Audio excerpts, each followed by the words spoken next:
है कि उत्तर प्रदेश में जो सभी सरकारी प्राथमिक विद्यालयों के विद्यार्थियों के लिए को निपुण बनाने का जो बुनियादी शिक्षा में निपुण बनाने का जो प्रयास चल रहा है पिछले साढ़े 3-4 वर्ष से, उसकी जो एक रूपरेखा है उसको संक्षेप में आपके आगे रखूं। तो शुरुआत करते हैं। ये पूरी यात्रा शुरू हुई मार्च 2020 में, जब माननीय मुख्यमंत्री जी ने लखनऊ में ही सभी अधिकारियों के समक्ष और सभी अध्यापकों के समक्ष ये शपथ ली कि एक समयबद्ध तरीके से हम अपने सभी प्राथमिक सरकारी विद्यालयों के जो बच्चे हैं उनको बुनियादी शिक्षा में निपुण बनाएंगे। आप में से काफ़ी लोग जो आज इस सभागार में बैठे हैं उस क्षण के भी साक्षी रहे होंगे। तब कोई नई शिक्षा नीति नहीं थी, लेकिन 2020 में ही बाद में भारत सरकार के द्वारा नई शिक्षा नीति का अनावरण हुआ और एक बहुत ही महत्वपूर्ण दस्तावेज है स्वतंत्र भारत के इतिहास में, जो भारत का जो भविष्य है उसको एक प्रकार से आकार देने की क्षमता रखता है। नई शिक्षा नीति का सब ओर से समर्थन हुआ और इसमें एक जो मूल बात है, जो केंद्र बिंदु है नई शिक्षा नीति का, वो है बुनियादी शिक्षा।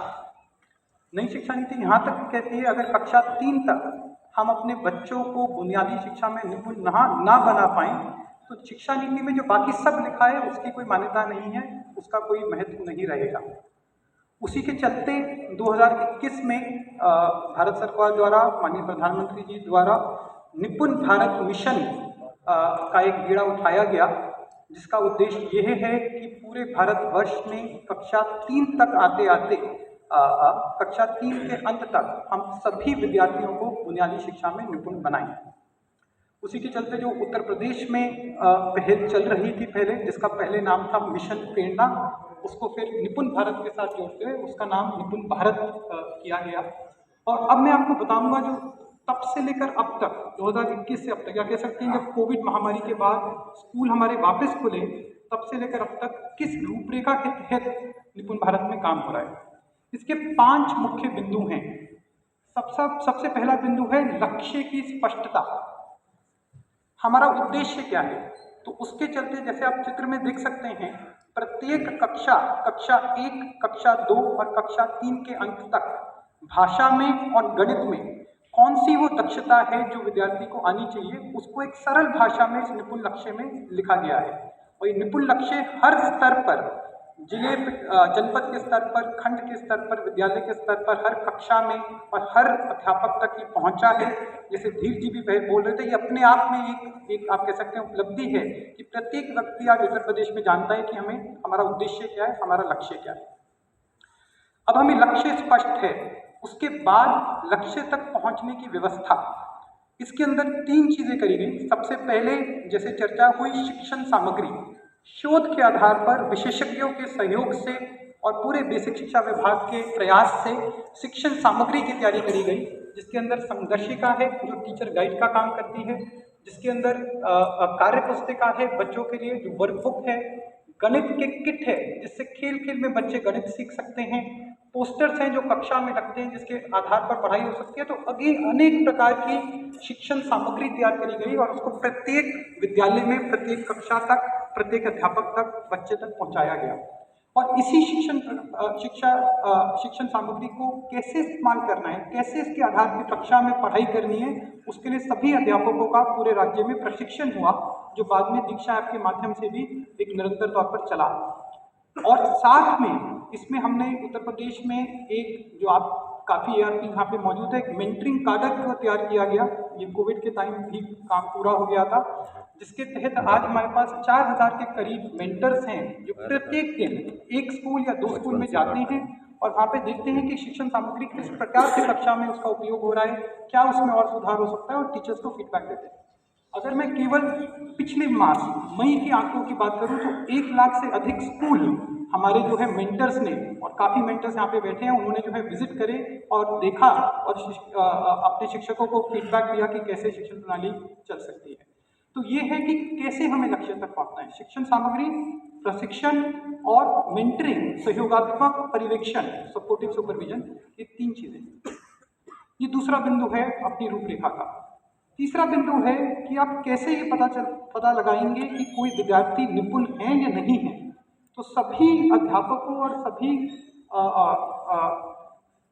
सभी अध्यापकों को और सभी अपने मेंटर्स को एक निपुण लक्ष्य ऐप के तौर पे एक छोटा सा तंत्र दिया गया, एक छोटा सा टूल दिया गया, जिससे आप पता कर सकते हैं कि एक विद्यार्थी निपुण है या नहीं, और अगर नहीं है तो कितना दूर है निपुण लक्ष्य से।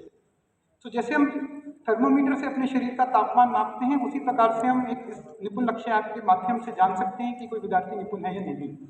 तो ये जो है ये तीसरा बिंदु उस रूपरेखा का, और ये सब बात सब तक पहुंचे इसके लिए काफ़ी प्रयास बेसिक शिक्षा विभाग की ओर से हुआ, जहाँ पर जो है 33 मंडलीय गोष्ठी अभी तक हो चुकी है। हर जनपद में जो है कार्यशाला वर्कशॉप हो चुकी हैं, शिक्षक संकुल की बैठक हो चुकी है। ये सारा काम जो है अभी पूरा है। तो ये तीनों बिंदु जो मैंने कहा, लक्ष्य की स्पष्टता, लक्ष्य तक पहुंचने की व्यवस्था और निपुण है या नहीं ये जानने के लिए ये सबके हाथ में आज उपलब्ध है। चौथा जो बिंदु है रूपरेखा का वो है प्रोत्साहन और सम्मान। अगर कोई शिक्षक, अगर कोई विद्यालय अपनी मेहनत से अपने सभी विद्यार्थियों को निपुण बनाता है तो उसे निपुण विद्यालय कहा जाए और उसके लिए प्रोत्साहन मिले, सम्मान मिले। इस कड़ी की शुरुआत अब हो चुकी है। अभी पिछले 2-3 महीनों में डाइट स्टूडेंट्स के सहयोग से और एक ऐप के माध्यम से 1 लाख से अधिक विद्यालयों में ये आंकलन हुआ है कि कितने बच्चे निपुण हैं और कितने विद्यालय निपुण हैं। उससे मोटा मोटा एक निकल कर आया है कि आज की स्थिति में 4,500 हमारे विद्यालय ऐसे हैं जो नियर निपुण, जहाँ 80% से अधिक विद्यार्थी जो हैं वो निपुण हैं। ऐसे 4,500 विद्यालय हैं। इन सभी का सम्मान किया जाएगा और आगे जाके इस सत्र में ही, इस अकादमिक सत्र में ही आगे जाके योजना है कि जैसे जैसे विद्यालय निपुण होते जाते हैं वो अपने आप को नॉमिनेट करेंगे, वहाँ पे आके आंकलन होगा और अगर पाया जाता है कि विद्यालय निपुण है तो उनका सम्मान होगा, उनको प्रोत्साहन मिलेगा। ये चौथा बिंदु है सम्मान प्रोत्साहन का। और अंतिम बिंदु रूपरेखा का, हमें अब लक्ष्य की स्पष्टता है, हमें पता है लक्ष्य तक कैसे पहुंचना है, हमारे पास एक यंत्र है जिससे हम जान सकते हैं बच्चा निपुण है या नहीं, और एक सम्मान और प्रोत्साहन का एक जरिया। उसके बाद इस सब चीज़ों को मॉनिटर करने के लिए एक मॉनिटरिंग की व्यवस्था जो है तैयार करी गई है, जिसमें 3 चीज़ें हैं। सबसे पहला है एक डैशबोर्ड, एंड इसमें जितनी भी निपुण से रिलेटेड डेटा है हर स्तर पे वो इस डैशबोर्ड में अवेलेबल है। कोई भी अधिकारी जिले के स्तर पर, जनपद के स्तर पर, खंड के स्तर पर, कोई भी टीचर, कोई भी मेंटर इसको देख सकता है और अपनी मॉनिटरिंग स्वयं कर सकता है। इसका उद्देश्य यही है कि हम सबको एम्पावर करें, सबके हाथ में डेटा हो, अपनी मॉनिटरिंग स्वयं करें। और मैं कह सकता हूँ कि पूरे देश में अलग अलग राज्यों में ऐसे डैशबोर्ड बनते हैं, पर इस समय जो उत्तर प्रदेश में डैशबोर्ड है निपुण का, वो सबसे उत्तम और सबसे बेहतर डैशबोर्ड पूरे देश में है। और इसी डैशबोर्ड के आधार पर लखनऊ में एक विद्या समीक्षा केंद्र की स्थापना करी गई है, जहाँ पे लगातार इन आंकड़ों की मॉनिटरिंग होती है। अगर कहीं फीडबैक लेने की ज़रूरत है, कहीं पे कुछ फीडबैक देने की ज़रूरत है, कहीं पे कोई समस्या आ रही है, अधिकारी को कॉल करने की आवश्यकता है, टीचर को कॉल करने की आवश्यकता है, वो सब इस विद्या समीक्षा केंद्र के माध्यम से हो रहा है।